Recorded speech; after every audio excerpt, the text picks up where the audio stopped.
This afternoon I'm heading back to the plow down plot for my final hunt going into the shotgun seasons here in Iowa. So this is my last chance now for a pretty extended period of time. The conditions today, 50 degrees, pretty solid wind out of the south is what it takes to hunt that blind down in that valley. So the conditions are okay. It's a little bit on the warm side, of course, but the deer have been moving in these temperatures. Jared was out this morning and he said he saw 3 shooter bucks and a lot of deer activity. And he said it didn't necessarily look like rutting activity, but he was near a bedding area and the deer were milling around on their feet for quite a long time this morning. So maybe I'm hurting myself by not hunting mornings, but you got to draw the line somewhere and get back to work. So I'm only hunting afternoons. This is my last chance then for a good long time before I can get back to hunting with a bow. We've talked about this spot quite a bit, and I'm sure you've seen it already if you've been watching the video blogs, but every time we go in there, there's just a little bit less food. The deer have been hammering this thing. Last time we went in there was 4 deer that were already out, so we're hoping we can get in there a little bit quicker and a little bit cleaner tonight.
That's not the 8-pointer from up on, yes it is, isn't it? The mature one. Okay. That's not the one that we had in here before, is it? No, we've never seen it before yet.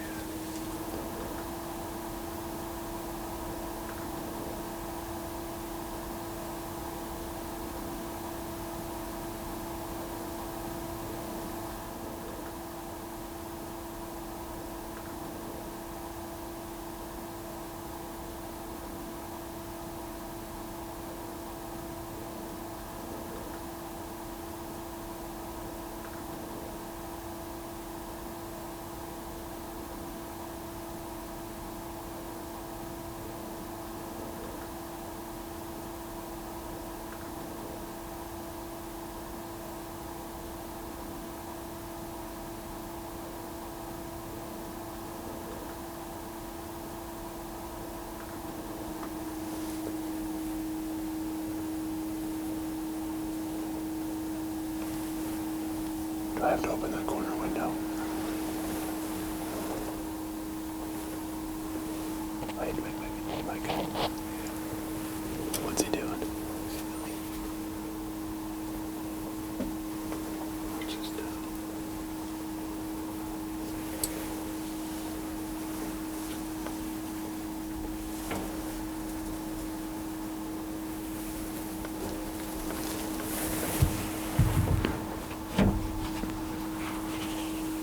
What happened?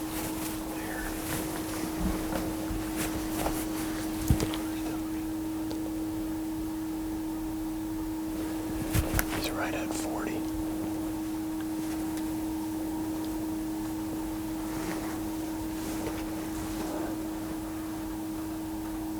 I'm just gonna hope he comes back.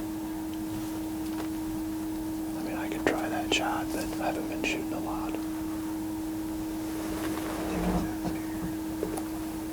I don't think he's scared at all.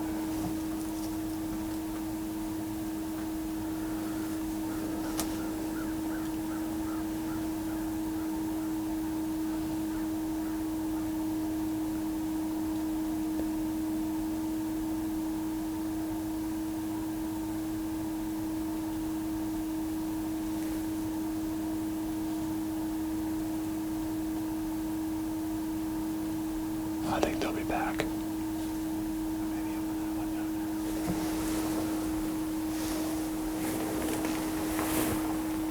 Just watch that go. Am I good? Yeah. No, wait. Don't move. Okay. Yes. Yeah. Okay, watch it. That doe's coming. I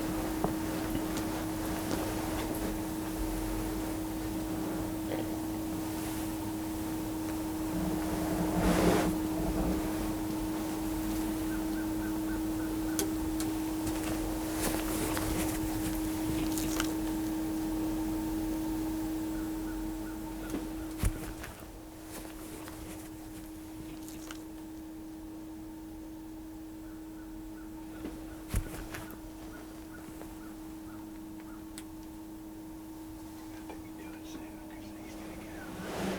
Ready? Eh.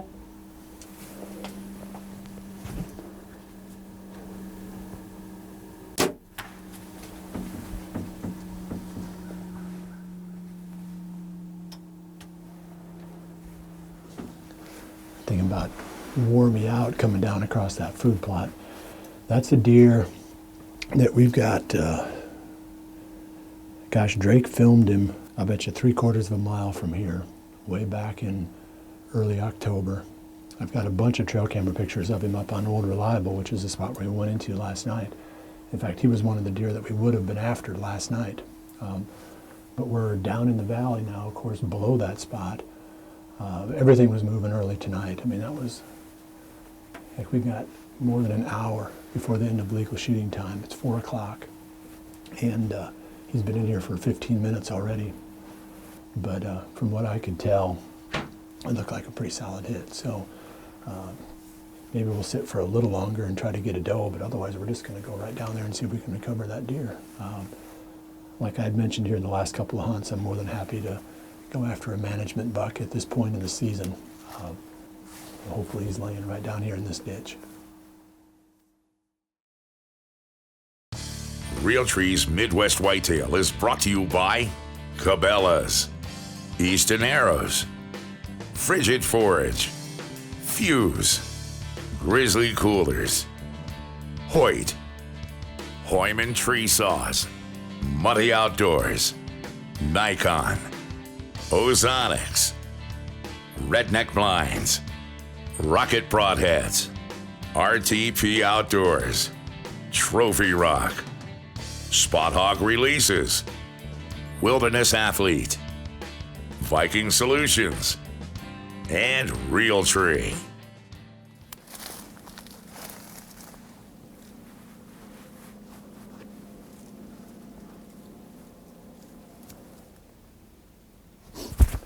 I can see him laying right across the valley.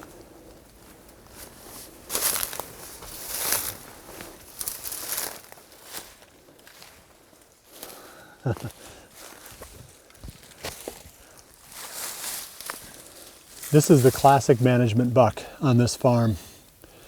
The perfect outcome for my season so far. We've talked about it quite a bit, that we haven't been seeing very many mature bucks.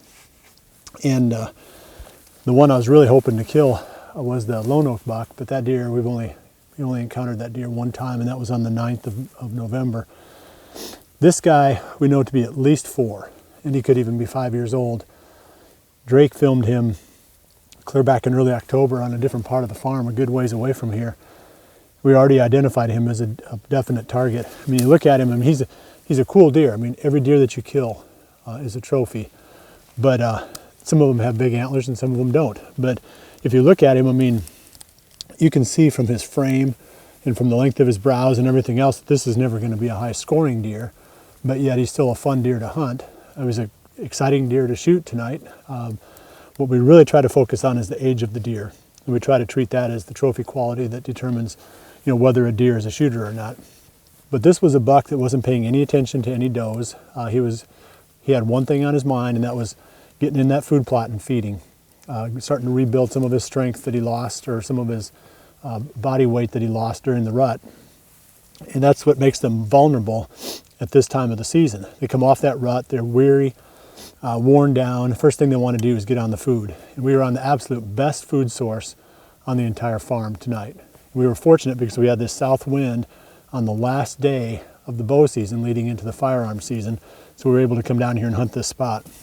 We'll figure out how we're going to get that game cart down in here. We're not going to be driving down anywhere close to this deer, that's for sure. So let me get him taken care of, and we'll find a way to get him out of here.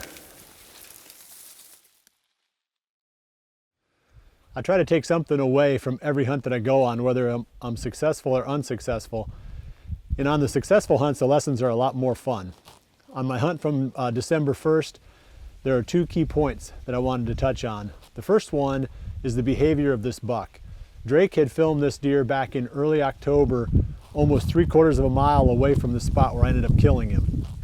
The deer had made the move from then, and I started picking up trail camera pictures of him closer to where I killed him. So he had jumped almost a half a mile from where Drake filmed him in early October to the middle of October, where I was getting trail camera pictures of him closer to where I was hunting. This is rare for this late into the season for deer to be making this big jump for the bucks. Normally the summer range transition to the fall range, that takes place during the month of September, maybe the first few days of October. But to see a buck that you've got pegged in one spot show up quite a long ways away that far into the season is pretty rare. So that was an interesting behavior. The second point is the location where I was hunting this deer. And it was a 1-acre isolated patch of big and beastie. I love these little small food plots like this. I've got a bunch of them on the farm now. A lot of them we called them poor man plots, where we just used hand tools and found a little opening someplace and made these little small food plots to hunt over. But this one we actually had to use more equipment because it was bigger and there was a lot of bigger trees and so forth. But the concept is the same on both, and that is the fact that you're close to where the deer bed, so it's the last place that the deer are on their feet in the mornings before they go to bed down, and it's the first place where they're on their feet when they come out of their beds in the evenings. We first initially planted this food plot back this past spring, the spring of 2017, to clover. And we came back again in the middle of August and tilled it under and planted it to big and beastie. So we had a drought this past year, and we didn't really get rains until September. So this plot did really well during the month of September. It got up real nice and lush. And then we're going to show you almost a time lapse of what happened to it over the next couple of months as the deer started homing in on this spot. Early October we hunted it and there was a lot of food there. And then each time we hunted it after that, there was less and less until now, early in December, you can see a lot of bare dirt between the plants. So the deer are definitely utilizing this food plot. There's stuff in that blend that they like during all phases of the season. So if you're looking for a simple way to improve your hunting dramatically, look for any small opening that you can either use farm equipment if you've got access to it, or just hand tools and turn those into little small food plots. They work awesome for creating these close range opportunities for bow hunters. So that's the story of my December 1st hunt. Now we're going to join Caleb and Taylor Byers as they update us on the rest of their season. Well, it's December 7th today, and we're out kind of making some late season game plans, and I'll get into that later, but we just kind of wanted to recap some of the encounters we had during the rut and what we kind of learned from them. Going into the season, you know, hunting new properties, our main goal was to just learn these new properties, and I feel like the way these farms are set up, where we're hunting mostly hedge and cedar thickets where there's not a lot of trees you can hang in, we kind of made do with what we had, and there's not a lot of places you can just move a tree stand. So our strategy going in was just kind of hang on the fringes of the bedding areas and try and catch a buck come cruising through. And then if they weren't close enough, obviously try and call them in. And our strategy worked pretty well. I mean, in the one tree alone, I think we encountered 4 different mature bucks.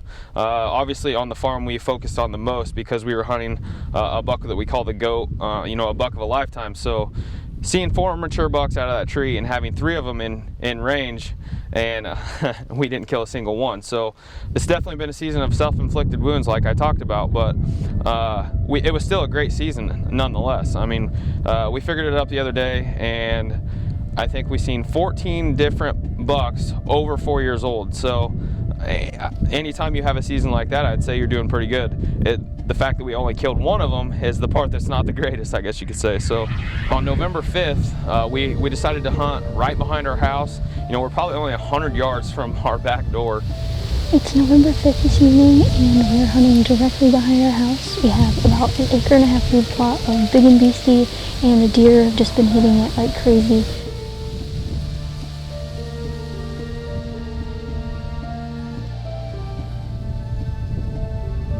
As luck would have it, one of the bucks we call Tweezer came out. There was one doe that he kept chasing.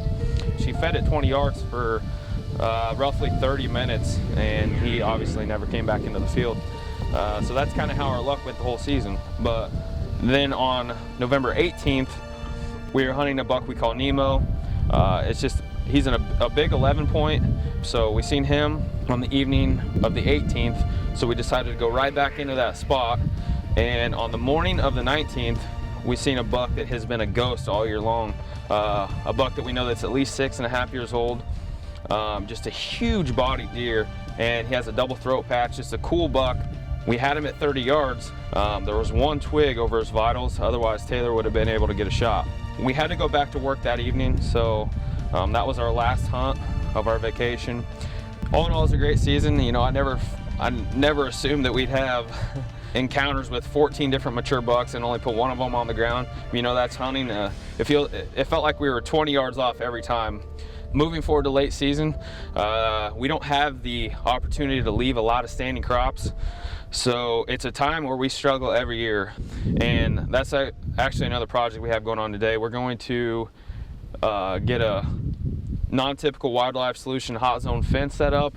With the drought and the amount of deer that just come out right there, the beans never got very tall. So without the hot zone fence, our late season would be pretty much a bust if I was to guess. So, and then we'll also be hunting on a corn plot where the buck we call the goat is. So obviously if we can get him on a daylight pattern, we won't be hunting anywhere else. We'll just be hunting that deer. So We know that he's spending a majority of his time on the neighboring property. Everything can change though when shotgun season comes through. We know that there's a lot of shotgun pressure around that farm, so it could completely push him into the farm we're hunting. So we're just gonna kind of play it by ear on that. But that's the worst thing about shotgun season is waiting to get to where we can bow hunt again. So hopefully our luck will change soon, and maybe we can put a few bucks down during this late season here in Iowa. Well, that's it for this week. I appreciate you joining me. We'll see you right back here again next week for the next episode of Midwest Whitetail. And remember to always dream big.